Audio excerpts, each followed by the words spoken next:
Okay, I think we are live. I'm just going to go live on Instagram right now, and I think it's going to work. I hope it's going to work. And yep, we are live on both platforms. Yay, welcome. Thank you everyone for joining us. We are live on Instagram and LinkedIn today. I am Megan, your host from ADHD at Work, and I have Elisha here, and she's going to introduce herself in a second. But I wanted to give you an idea of what it is that we're going to be talking about. So we're going to be thinking about inclusive spaces. And so what does that look like from K through 12? What does it look like with collegial or work life? And just also keep in mind that we both have ADHD. And so this is also going to be ebbs and flows conversation as well. And so please sit back and enjoy. But also, if you feel inspired or have questions or want to just give us a little shout out on the side, go ahead and put something in the chat in the comments. So I do see the comments on Instagram. I unfortunately right now am not seeing the comments on LinkedIn, but I will reply to you afterwards. And yeah, and so if if you're listening throughout the conversation, you may get some free items, and so just keep in mind that there may be some freebies along the way. And so keep listening, enjoy, and again, ask questions. But again, we're talking about ADHD and those transitions within all of these different spaces that we need to operate in. And I have a lovely guest here, Elisha, and she's coming all the way from Ireland via Australia. And so I'm going to I'm going to give her some space and to be able to introduce herself in today. How are you doing? Hello. Hello. Good. Let's just acknowledge the effort that it takes to get to this moment right now as Yes. ADHDers, all the snacks, the extra Yes. things, the Yes. stuff that we're hiding over there. Correct. I And the definitely have cookies. It's 10:30 in the morning here. I have cookies and I have my water, so I yeah. am hydrated and ready to go. So my name is Elisha Caulfield. I'm a neurodivergent educator and mentor. Should I keep going? Yeah, yeah, yeah. Yeah, so I work. My big passion is making places and spaces more welcoming for all. Um, yeah, and I come from an educator background, but I also have a creative arts therapy in the mix as well, as well as the I don't even know how many training courses I've done. It's just an ADHD thing. I think we just Right. love learning. Yes. So tell us a little bit about your time in education or your work experience in general. Like, how did you discover like the ADHD and how did it impact you in those environments? Okay, so I was a teacher for about 15 years in a high school setting. Sometimes I went all the way down to like primary school as well, doing intervention or support work or whatever it is. I kind of got thrown into a lot of different spaces. Um, Teaching itself, I found it really interesting as a person who didn't yet know that I had ADHD and autism. Mm, Um, it really sparked the part of me that needs things to be changeable, to be problem solving all the time. I mean, you go into any classroom and there's 30 people and they will change the environment every single time and they'll give you new problems to solve. So that side of it was really amazing.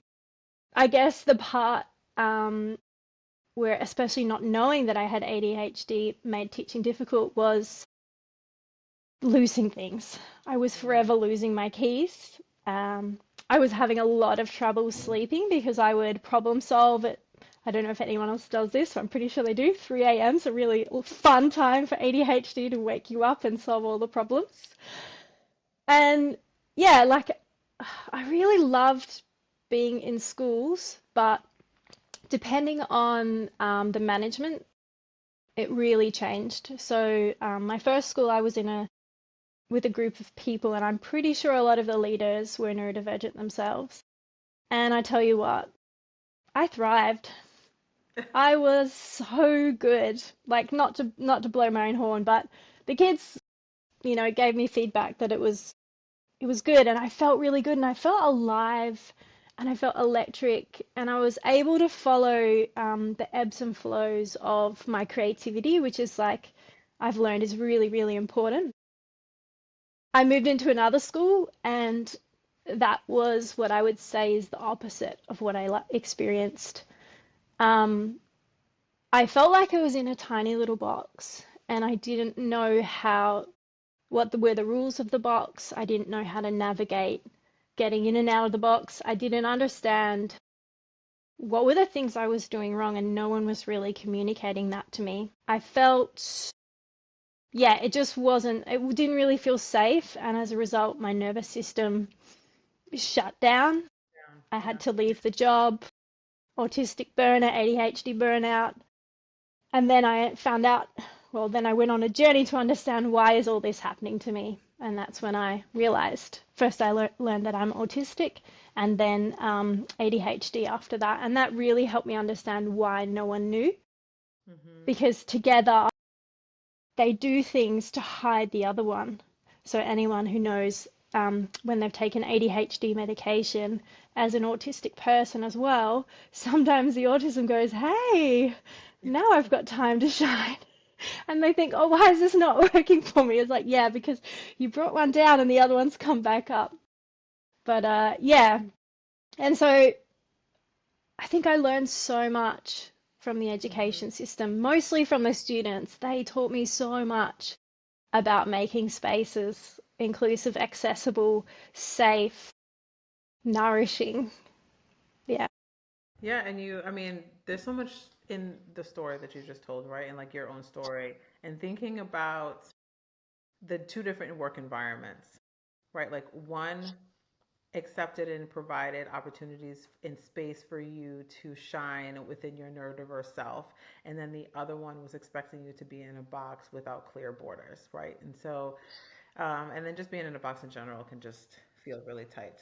Um, but that's I think that's why it's so important to have very clear and direct conversations about what type of environment you want to create, whether or not it's in the school, in the workplace, right, or your home, right? And so, like, are you creating a space that allows for difference, or are you expecting everyone to follow the same rules, even if they don't make sense for everybody, right? And so, I mean, that's why we're having this conversation. So definitely for those that are engaging in this conversation and listening, um, take a moment to kind of reflect on your own experience in these different work environments. Like what worked and what didn't work for you, right? What led to burnout and what led to joy, and how those different environments shaped the way that you were feeling. And and then a lot of people, especially right now, right? There's a lot of people that are in transition, and there's also a lot of businesses that are either letting people go or hiring, right? And so then from the business side, it's thinking about what kind of environment that you want to create for your employees. And for the people that are looking for positions, it's like, okay, what questions can I ask throughout the interview process that can give me a kind of sign, to help me better understand what environment I'm about to walk into and make some intentional decisions about whether or not that's going to work for me. Yes. That is the moment right there. That's perfect. Like, I love that idea of saying, I know this comes obviously, people need to make money, they need Mm-hmm. to get things done, they need to raise their kids. But if you can, taking the time in the interview, be like, what's your neurodiversity inclusion policy? Mm-hmm. How do you cater for neurodivergent staff? What's your well-being policy? Yeah, and What just would happen if someone has to take a day off? right, and creating those safe and inclusive spaces and psychological safe spaces. But like, part of it is like, yes, like you're absolutely correct. Like at the end of the day, like there's certain priorities that we need to be able to um, ensure that we're doing right. Like we have bills to pay. Like I have a kid to feed. I sometimes you just have to make really hard decisions. But like the part of it is like, don't be blindsided as if you have the opportunity to kind of control not being blindsided. Like if you know what you're walking into, then you can make some intentional decisions about whether or not that's going to work for you during that particular moment in time, right? Like sometimes I may just need to take a position that may not be the best environment for my neurodiversity, but I know that, so I'm walking in with making that decision that I'm going to continue to do this, and then I can put in other strategies and other accommodations in place so that it doesn't have the same negative impact as it would have on me if I was just walking into the situation with blindfolds on, right? Agree completely. So in terms thinking about just going back a little bit to kind of think about those reflecting again like on those two different work environments that you were in, one that supported your neurodiversity and one that did not. What do you think the key pieces of those environments that help support you are? Like, what are those things? And then what are the things that were in the environment that wasn't good for you that you want to make sure that you don't repeat? Does that make sense? Did I ask that Yeah, question? totally. And if you remind me of the second part at the end. Yeah. So what was the first? It was like what were the things that supported me? Definitely, I'm Yeah. going to say something that really sits in my heart very deeply is trust. I felt trusted and I felt accepted. So, for example, I'd walk into a particular deputy principal's office and I'd say, "Hey, I've got an idea." And the way that he responded was like, "Oh, great. Is it going to cost anything?" Which is obviously really important to know. And can you send me an email so I remember to come and watch? And then he signed the piece of paper. And that to me just resonated so deeply that he trusts me. He trusts me. He trusts my level of professionalism, my level of creativity, and the knowledge that I'm a teacher who's going to make sure everything's safe. He knows that, yeah, I have all the skills to make all the things happen. And instead of sitting me down and making an hour meeting and then saying no at the end, he said yes. He said yes where he could. You know, Mm-hmm. I one thing was like, can I make a standing desk? So I literally went to the woodwork department, said, "Hey guys, I need two sides and a top. I need it this height." I said, "What are you doing now?" They built it for me. I went back in, put it in. Sure, my colleagues were like, "Yeah, whatever." But I had a great time. I loved it. And actually, do you know what ended up happening? That school got standing desks in the classrooms. So me advocating for what I needed allowed them to see, hey, this can work. And Mm-hmm. it's really just these like letting people do the things that they need to do. Like for example, these beautiful devices here, being comfortable with somebody walking into the room with their headphones on, sitting down, and maybe even taking them on and off at appropriate times. I can still hear conversation through these things. So it's just like being more comfortable with things that you might not be used to in the workplace and just saying, yeah, let's give it a try. If it's not working, we can talk about that. But let's give people the opportunity to do what they need to do. Yeah, I love that. So one trust, but I also heard you talk about advocacy and asking for what it is that you needed, right? And so positioning yourself, and that's, and if you are involved in the disability space at all, people will always advocates will always tell you like once Yeah. you identify a solution for somebody and meeting that need, it really benefits everyone. And it's thinking about the simple things, right? Like, ADHD and autism are these invisible disabilities, but thinking about ramps on the sidewalk, like they were created for one reason, but they really benefit like everybody, right? Yeah. Yeah. and and so when we create inclusive spaces, everyone benefits, and that's a key takeaway from Yeah. from that. I always bring up the idea that parents exist in your workplace. Parents often are sleep deprived. That Say that brings one up more time again. parents are often sleep deprived. Oh, Now, okay. anyone that knows when they're sleep deprived, sensory sensitivity goes up. Jumpiness, So if we give them a chance to do things like headphones, take a little break outside, get some fresh air, I don't know, put a plant in the room, turn down the lights, little lamps next to your desk. Yeah, I mean, as somebody with a toddler, sleep deprivation is real. But yet I continue to do these hour talks every day, right on social media. And so, yeah, so I don't, but let me think about but what about the environment that did not work for you? And I can speak to this too. But what didn't work about that other? Okay, so yeah, there was a lot of control, I would say. There were sensory things, obviously, like for me, fluoro lighting is a really big problem. It gives me headaches. It um, puts a lot of eye strain as well, um, and it increases my level of burnout.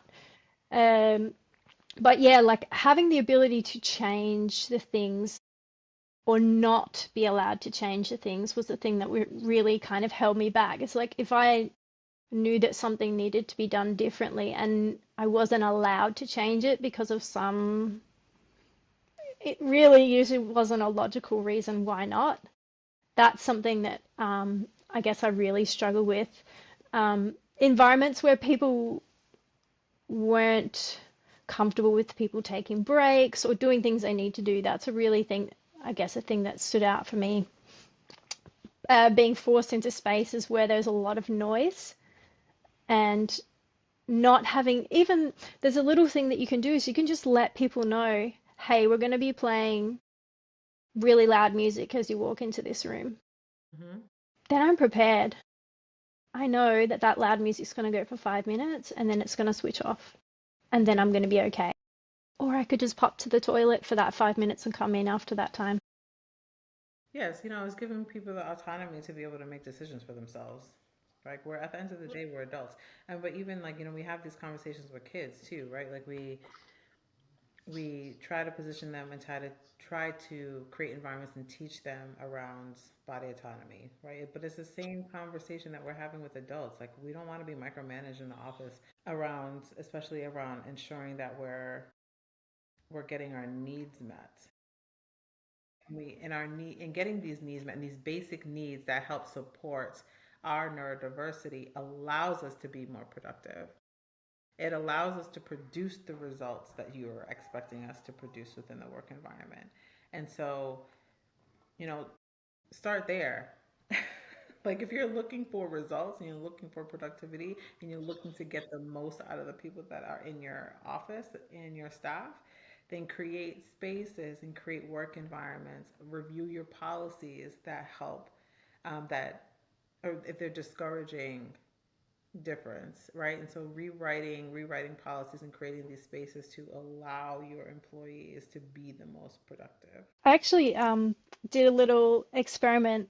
I ran a classroom as if everyone had autism for a year, and it was amazing. The results went up, behavior issues went down, more kids stood up to lead. It it kind of blew my mind, and even like it's so much to the point I had a parent ring up complaining that the kid wasn't going to be in my class next year because Wow. finally someone the parent got really angry. And I was like, oh, okay, that definitely Wait, worked. And it so wasn't just the autistic kids that benefited, everyone reduced their stress. Like the wait, kids noticed it. talk to me. So this is we totally did not prepare to have this conversation, right? And so like this is definitely the ebb and flow. Can you talk to us, or I'm really interested to hear about like how you have set up the classroom and how you structured the classroom for a year for as though all of the kids in your classroom had autism. What did that look like? Well, it looks like giving people information about what's going to happen inside the space. So before people even entered the room, there was already something on the board which told them exactly what's going to happen.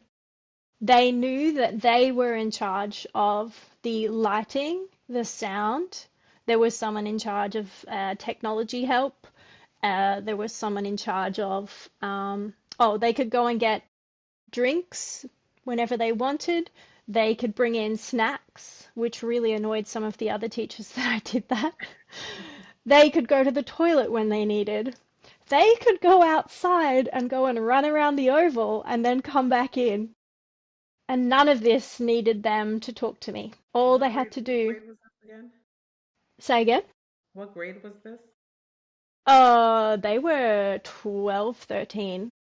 Oh, so like that And middle this is school. like This is like the trouble year that caused a lot of problems, and they were so good. Because do you know what they were doing? They were regulating themselves. They were meeting their needs. And it's like simple things like having access to water and snacks or moving your body. That's something we don't really encourage in a workplace. I mean, you've probably got a gym somewhere. What would happen if somebody went down for 5 minutes, jumped on the treadmills, smashed out some uphill thing, came back? Hyper focus is what would happen. Yeah, it's true. And, work environments, especially, the traditional, when you think about the traditional, like a 9 to 5 office job, we're at our computers all the time. We're chatting with each other. We're getting constantly interrupted. People are coming in to talk to us. And then depending on what your work environment looks like, you can, it could really negatively impact you, just your own level of productivity, right? And then in the context of like right now, at least like in the United States, I don't know what's happening over there on the other side of the globe, but here and different work, especially, I mean, I talk to clients all the time around just the emotional stress that is currently happening in the workspace, because there's so much transition happening. There's so many layoffs that are happening, and it's causing a lot of distress within the workplace, and it's impacting the employees. Like we have the current government is shut down right now, so federal government employees are furloughed, and so they're at home and not knowing when they're going to get paid, right? And so there's just a lot of stress that's currently happening, and that doesn't help. um, it doesn't help in the disconnect that um, is happening around like some of these decisions and the micromanaging and the emotional distress that's happening in the workspaces is causing a lot of turmoil around the neurodiverse community in trying to be productive or just live life, not even focusing on productivity, but just like living life. Yeah. So let me go back to some of our questions. Um, you talked a little bit about the importance of creativity for you and having the opportunity to have space to do creativity. In that other environment, did you have that? Yeah. In the In the first one, yeah. in the first one, yeah. But in the second one, Yeah, no. I would say I felt creatively constipated in that workplace. To be I feel like to that needs be to be on a t-shirt, like creatively constipated. Um, we don't want to advertise that. I That's know, not right? where we're aiming for. Somebody asked a question. Let me see. It says question for much later in the session, but not they don't want to forget. Thank you for Well, typing that out. And so, hi there. As a so-called workplace consultant, I often am confronted with the business owners cutting off those things neurotypical. Don't see the necessity for. I think I'm having a hard time understanding this question. Inkhead Fab, if you are still here, can you help me better understand what it is that you're asking? Um, it says how to cope with that and get non-neurodivergent project members. ooh, I think I understand. Okay. I think I might have something on this, and if I don't, we can just see where it goes. But I Okay. think it's about people who are not neurodivergent in leadership cutting off uh, things that help people feel better at work. I think Okay. that's what about. Okay. And to that, I say super tricky. I'll already acknowledge that when you have leadership that is, I guess, stuck, what you might want to do is find someone who is an ally within the leadership of that team and get them to work on that. Can you help us? Can you assist us to get this through? Sometimes we don't talk about, and it's terrible that we have to do this, but sometimes we reframe. Sometimes we talk about well-being.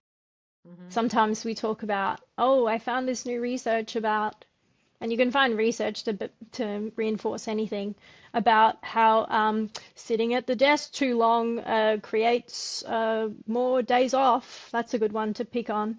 oh, this makes people take more days off. So you can find, there's so much research out there, and you can find research that helps you push the point.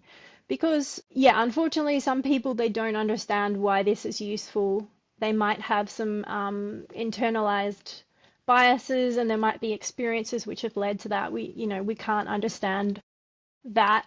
But what we can do is try and sneak it in. That's what I've done in the past. I use different words when people's ears are blocked to autism, which can happen quite a lot. Um, I use other ways. Stress management. Yeah, it's definitely trying to, this is the same thing with like anything with like marketing communications, right? Like you're speaking to the audience and you need to know who the audience is.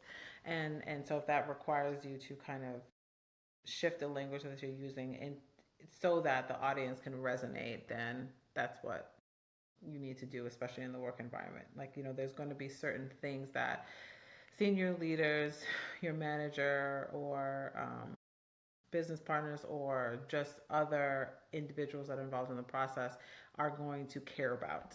And if you're looking for a specific outcome, then it's using the language and um, and and communicating with them in the way that they're going to understand.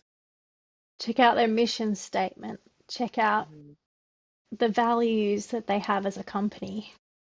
I heard this Yeah. yesterday in a great talk, and I was just like, yeah, that's a really good point. Let's find the points that they care about, and let's talk to them about those points.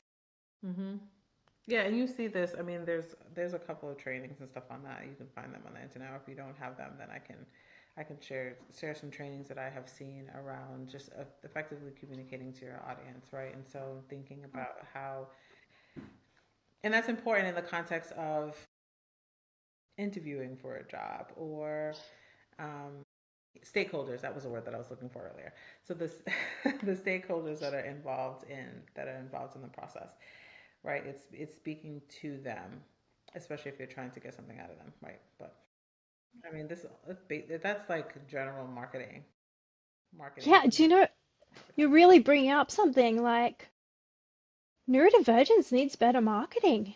We need a great marketing team. I need a better marketing tool. So anybody that's listening, Neurodivergence is looking for a marketing team. Wow, this could be ADHDers are something. definitely looking for somebody to help with marketing. So if you are listening to this replay, send me a message. Um, But some of the other little things that randomly just kind of popped in my head and thinking about these spaces that we create either with the K through 12 or college or in the work life or just even at home. And you had mentioned something that triggered this thought earlier was around lighting. So that's Hmm. important and also creating quiet spaces. And then you kind of spoke about the organizational culture around and of acceptance. And so, right, like, and it's being okay that you can walk into a space with headphones. Like you walked into this, I mean, granted, this is a virtual conversation. You have on headphones. It's not that surprising just because the way that technology works, but I also didn't even, I didn't even think about it, right? Like it was just like, you have headphones on. Okay. And so there's just a level of acceptance around letting people just do what they need to do. But then there's work environments that have open spaces Hmm. and what that can look like. And just I can speak to my own experience around being in charge of trying to create spaces. And what was so hard about it is that you're trying to create these spaces that support the work that people are doing and encourage, and then keeping individuals in mind, but then also struggling knowing that you have a budget that you need to stick to, or you don't actually have the space, like you only have so much space, like to work with. And like you're not going to necessarily acquire different spaces, like especially if you're like a small nonprofit or if you're a government agency, like trying to get access to additional space or really anything. It just requires so much paperwork. It requires so many conversations. There's so much bureaucracy, and you're trying to meet people's needs within an environment that is rigid. And so that can be really difficult, like as somebody that was on the other end of trying to create inclusive spaces, um, but felt stuck because I didn't have access to the things that I knew would be better and be more supportive, for myself and for other employees. Um, and so I wanted to just acknowledge that sometimes, like, we can talk about like creating inclusive spaces for people and trying to encourage that, but also want to keep in mind that the actually creating it can be difficult, if you don't have, if you're not working with an appropriate budget, or you're not, or if you're not, there's also a hierarchy, right? Like if you're not the decision maker, you're the middle manager. If you're in a middle management position, you want to, and for you, you're like, I really want to create inclusive spaces for my employees, but maybe senior leadership, like, this is not a priority for them right now, right? And so you're kind of just, you're stuck in the middle trying to navigate the conversations that you're having with your direct reports or other employees, but then also trying to convince senior leaders that this is important. And it can kind of get caught up sometimes in the middle of other priorities if you're not the decision maker in that process. So I just, I want to acknowledge that it can be difficult in some Yeah, cases sometimes to do that and be sensitive to that. Because I for the most guess. part, it can be cheap, but in other times, if you're trying to recreate spaces, Mm, it can get expensive. I guess a little thing to add to that, because that definitely happens in the education system. Like you have these boxes with usually not such expensive atmospheres, let's just say. Um, it's really amazing to utilize the skills of the people who live and breathe and work in that space, Mm-hmm. because somebody in there will have subtle, simple ideas. Like within every workplace, you have somebody who every day thinks about that one thing that agitates them, that they know how to change, and see if you can get that information and utilize it. And one thing I found is like sometimes you do something and you apologize later because not everything's going to get past that desk. Then it's not always going to get signed, and sometimes you just have to move that light. Or like I'm someone who'll go into a place and sometimes I do actually reach up and turn off the speaker. So we have And a rule breaker here. well, I don't know if you've heard about neurodivergence, but that's how we survive. But just even like a little couple of notches down on the speaker, just Mhm. little subtle adjustments, and I guarantee you in every workplace there's somebody who has been thinking about this, but just needs that person to go, hey. Or another really good thing is ask if you can do a little experiment to improve productivity. Yeah, and what I'm hearing you say really though is, um, not just like advocating for yourself, but and not like, I'm definitely hearing you say like, kind of do now and like ask permission later. I mean, ask for forgiveness later. Not But always okay.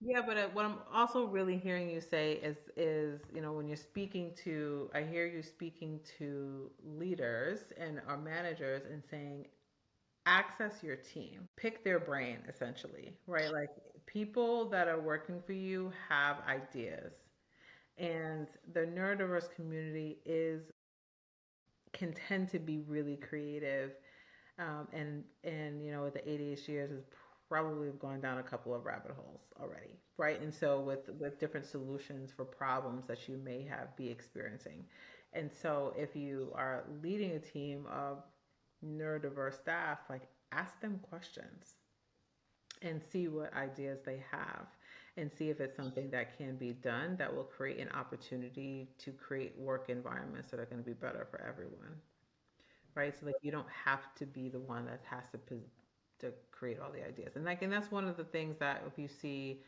um, in work environments that are not doing that, especially in this, like, this happens in meetings, right? Like, you have you're in meetings, and it's supposed to be structured, and then you have the ADHDer in the meeting that has all of these ideas. And so like they're listening, but they're like, "Ooh, I could do this. Ooh, I could do that. Ooh, I can do this," and like and trying to stop ourselves from being like having these like speaking out impulsively in these meetings can be challenging, right? And so like making sure that we have a space to be able to write down those ideas if we're not being asked them. Yep. But also in those spaces, opening up an opportunity to hear what people have to say. So giving people permission to be able to share their ideas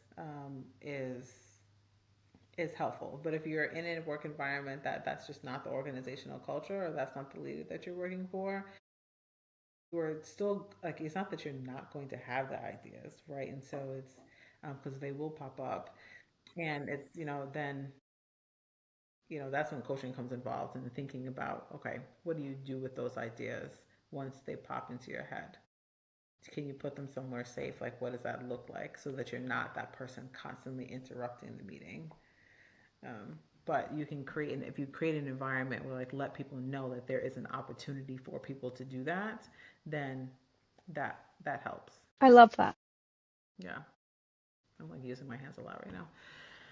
Um, but yeah, so I mean, I know I'm in a new space, and so I don't have access to like, my traditional, Let my me throw one over. yeah, can I see send one my Little, way? I don't have tradition. I don't have like my fidgets and stuff that I actually really need. So, so you see me like kind of wandering off, right? And so, but when you are working with neurodiverse individuals, like that may happen. Like I may just look off screen, like I'm not like looking at you, or eye contact may not be what I'm going to be doing in that moment. Um, or also, having conversations with people, like if I am having eye contact with you, I actually am probably not listening. um, my ideas live in that corner. I look over there.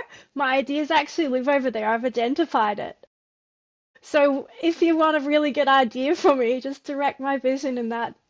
Because I've noticed that when I go to that corner, I'm going in hmm and I'm looking around the warehouse, going through the filing cabinets. Ooh, oh, what about that? Mm-mm. And I'm doing this amazing process. Now, if I'm looking at you, I'm connecting to you and your feelings, and a lot of empathy comes up when I do that. hmm Over here, I can do the little whiteboard situation. But there's an amazing team in that warehouse. Oh my goodness. Jill from accounting, she's fantastic. Yeah, eye contact is a really big thing, right? And so, and I know for me sometimes, like if I'm looking straight at you, sometimes I'm I'm actually like having a whole other conversation in my head that's telling myself to look at you because you need that in order to Yeah, believe that like I'm listening. And so in my head I'm saying, okay, just look at that person's eyes and then they'll believe that I'm listening to them. Or like I don't want to look to the left because if I look to the left then they're gonna think that I'm listening to them. Okay, so like let me look at their earring. Okay, no, that's kind of boring now. So like let me look at I'm like, oh, they have something in their teeth. And so like I'm having a whole I love that you just verbalized that. I love that because if we could get more side by side chats in this world, because they use it we have a thing called walk and talk. It's very much proclaimed as like the winning thing, the winning strategy when you're working with teenage boys that are about 6'8" and like pumped full of testosterone and really agitated by a situation. You get out of that room and you walk and talk. And it's amazing what happens when you walk and talk because you diffuse that intensity that is eye contact. Eye contact is so intensely intimate. hmm Like, it's okay to reserve that for people that you want to feel that with. Yeah. And then sometimes if I'm receiving the eye contact, I'm like, oh my God, do I have something on my face? Like what is it they're looking at? Like I didn't look in the mirror today. Is my hair sticking out? And so then I'm not listening again. And so I'm loving that you're verbalizing this. This is yeah, I beautiful. mean, this is, I People mean, need to honestly, feel this is to know. conversation my husband and I have all the time. because I know that like if I have to be doing something, if I'm listening to him, so like if I'm doing something else while I'm talking, then I'm actually listening. And so I'll go around the kitchen and I'll move around, and it makes a really big difference. And sometimes, and I think that's why sometimes like having Zoom meetings can be really difficult. Like if you don't have a fidget or something Yeah. like a cup or a juice, like I'll have water, I'll have coffee, and then I'll have a surprise drink. You need to have 3 drinks minimum to do any Zoom call. That, let's just claim that. If you don't have, like, I've got a laundry basket over here, and it is like, because I was like, I need to put my drink. Yeah, and these things are like helpful to understand. So because when you experiencing them, if you're neurotypical and you're experiencing them for the first time, you're like, what's happening here? And then you start to get to this whole conversation about whether or not individuals' behavior is professional or not, right? And so, Yeah, like, is it let's talk about unprofessional that I'm not professional. staring, like I'm not zoned in and looking at you?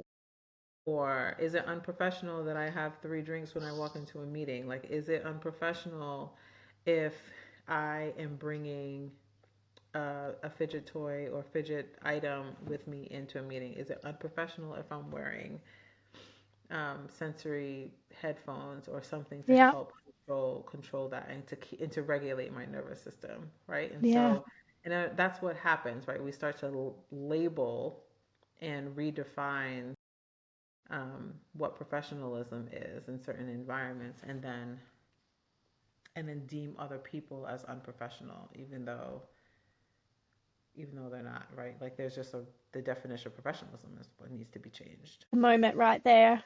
This really speaks so deeply to me because I've come from living in Australia, which, yeah, we've got professional, but we're also quite casual.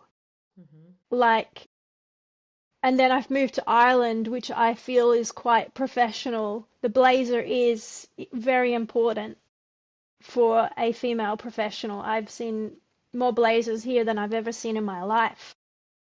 And I see blazers as like it's this, someone said to me the other day, suited and booted.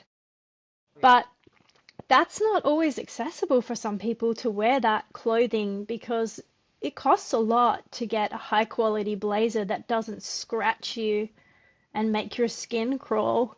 Hmm. And this whole professionalism thing, I've seen conferences which are so well attended and they're autistic run. People are in their pajamas. People are in, yeah, I'm talking, this is like, yeah, we're in deep. I've seen some amazing spaces. Now, I'm not saying we're all going to expect that we can all rock up in our pajamas. Okay, everyone just calm down a minute. But what I am saying is, just a touch more comfort would be nice. Hmm. The professionalism comes out of my mouth and comes from my brain. It doesn't come from my clothing. That is a old expectation, and we need to start thinking about what we brand as professional or not. It's something that we have ingrained in our mind that the business suit is, who we look up to, the blue collar, the white collar, all this sort of stuff. It's really old. It's time we let go. I agree. I mean, I don't know if everybody that is listening to this would agree.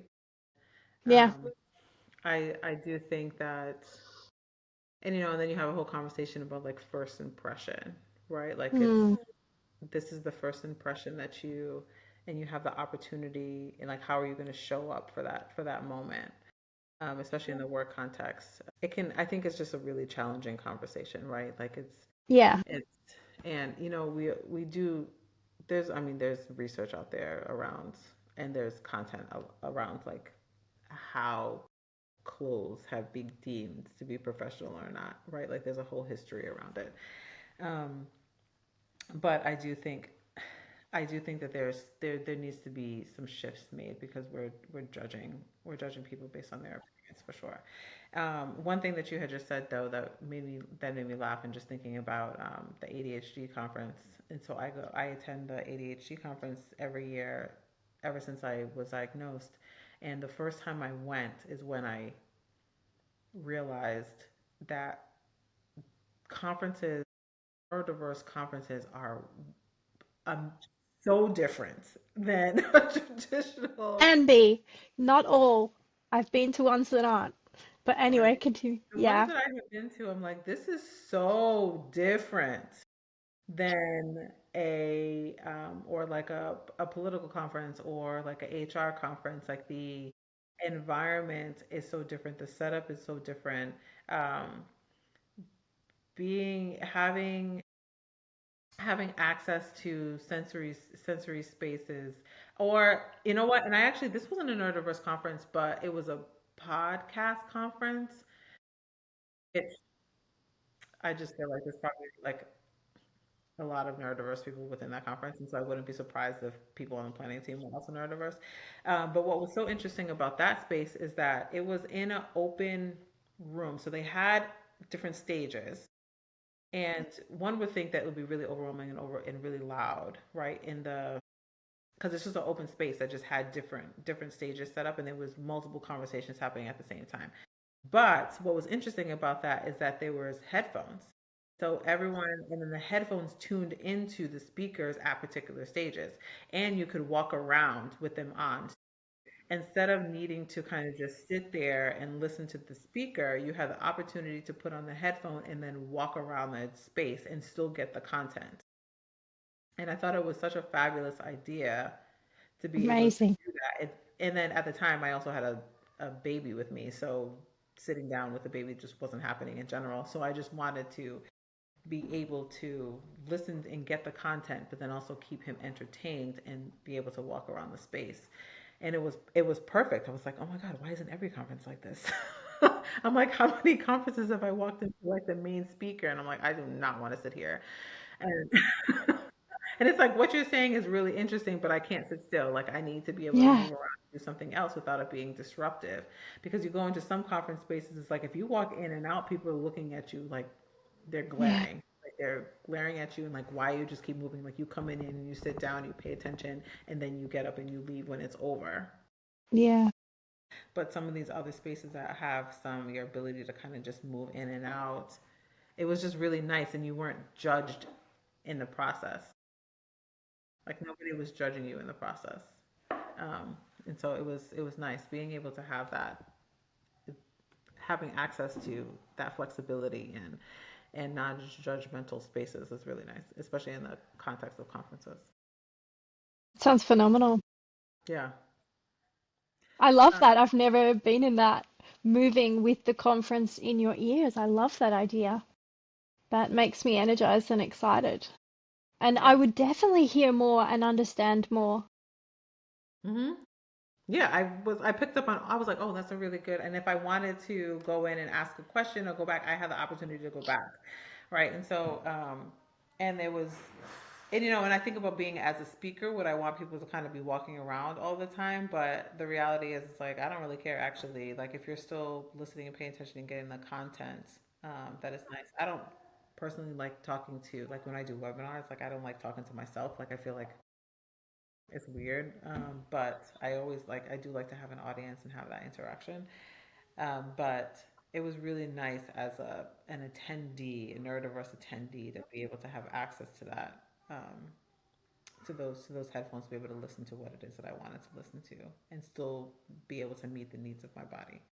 Imagine if a work meeting used that strategy. I mean, it's essentially like you might as well just have it on Zoom. Like, why am I here at all? Yeah, but having it on Zoom locks you in somehow. But imagine if you said, "Hey guys, we're going to try something. We've got these headphones. You've all got headphones, right? I want you to tune into this.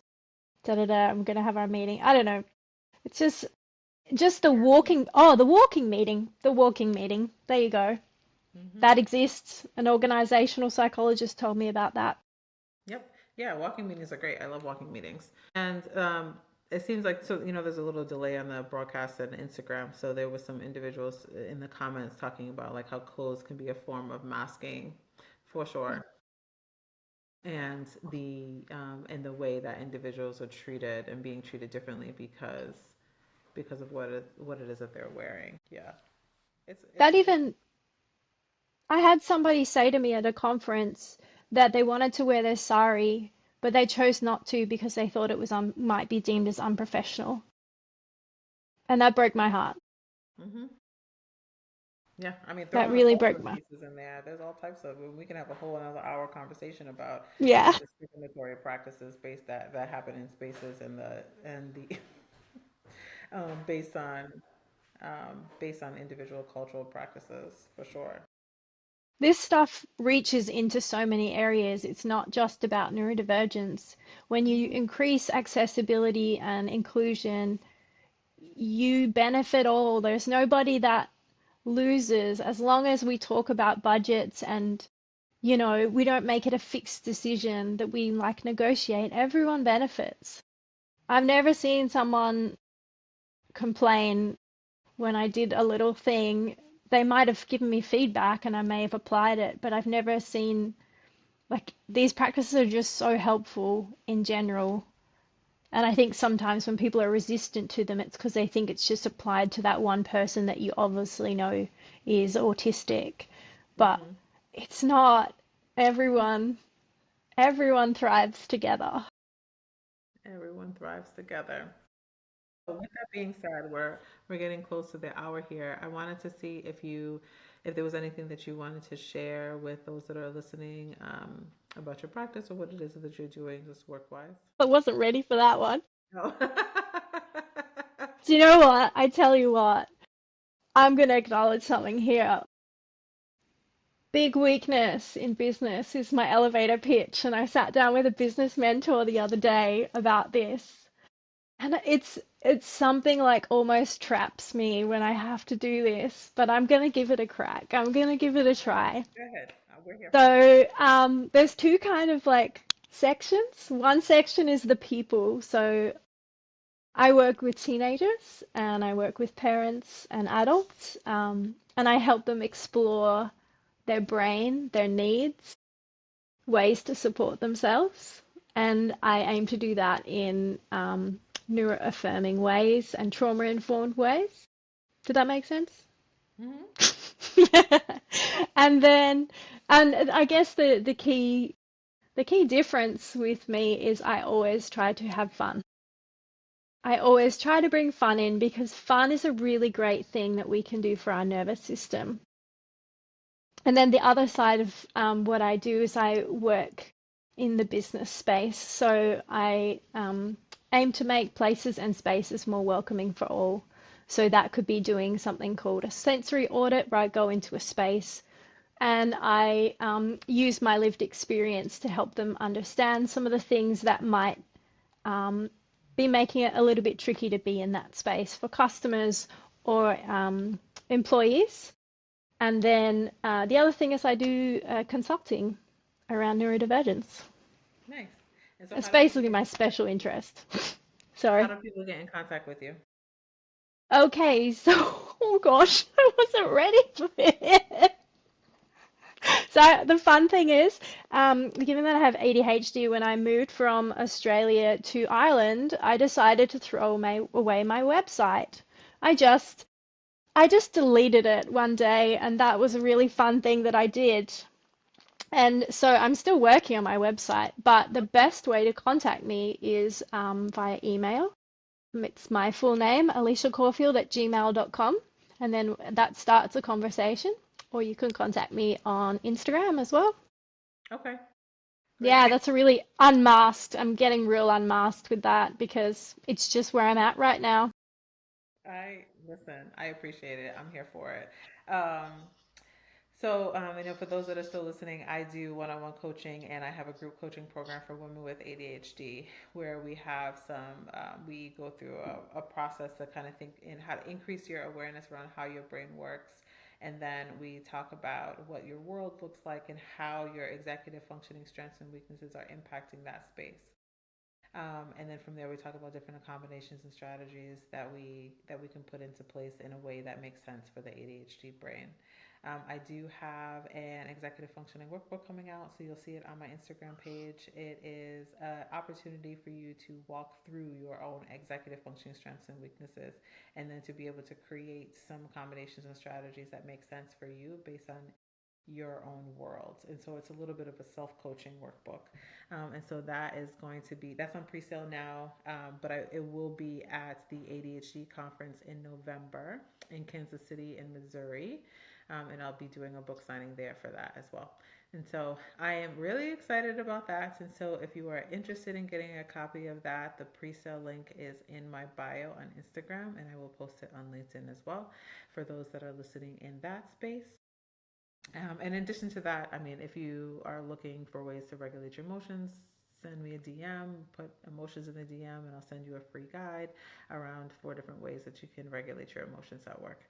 My whole practice is around ensuring that you're thriving in the workplace. And so I don't necessarily consider myself a career coach in that context, in the traditional context, but I do, like, when you have a job and you're trying to navigate your ADHD self within the work environment, I help you ensure that you keep the job and that you excel in that job. And so if you are looking, if that resonates with you, it's like, okay, I am struggling with managing my ADHD in the workplace and I need help because I want to move from point A to point B within my career now that I'm here, I'm your gal, right? And so I'll help you access the combinations. I'll help you identify strategies that are going to work for you and get you from point A from point B, right? So get off that performance improvement plan, making sure that you're high, what is it called? Like when you do the performance review, highly effective, I guess, the top of the top of the scale, right? And so we want to make sure that you are keeping your job, right? And so there's a lot of data around ADHD and workplace transitions. And so we want to make sure that you keep your job and that you make your money, whether or not you're a business owner or a 9 to 5er. So that's my elevator pitch. I'm still working on mine as well. My gosh, it's amazing. It's so amazing. I loved it. One But day. That's my 5-year plan. thank you so much for joining me today, all the way from across the other side of the continent, the world. And I really appreciate you taking the time to chat a little bit about like what inclusive workspaces look like for us. Thank you. I had so much fun. I really appreciate you having me on. And Good. here's to a world that accommodates. Yes. I love that. Bye, everybody. Thanks for coming.